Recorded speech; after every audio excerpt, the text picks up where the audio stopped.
আমরা আছি এখন ভোলাগঞ্জ। আমি এখন ইন্ডিয়াতে পা রাখতে যাচ্ছি। যে রশি এটা হলো ইন্ডিয়া বাংলাদেশের বর্ডার। তো আমি এখন আছি বাংলাদেশের ভিতর।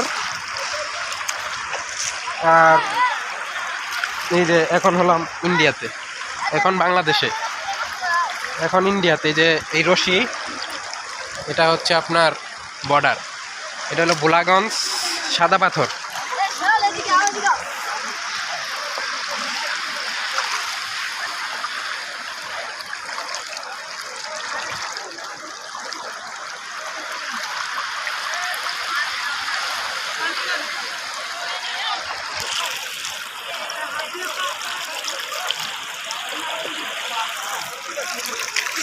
হ্যাঁ সেই ইয়া মোবাইলটা পড়লো।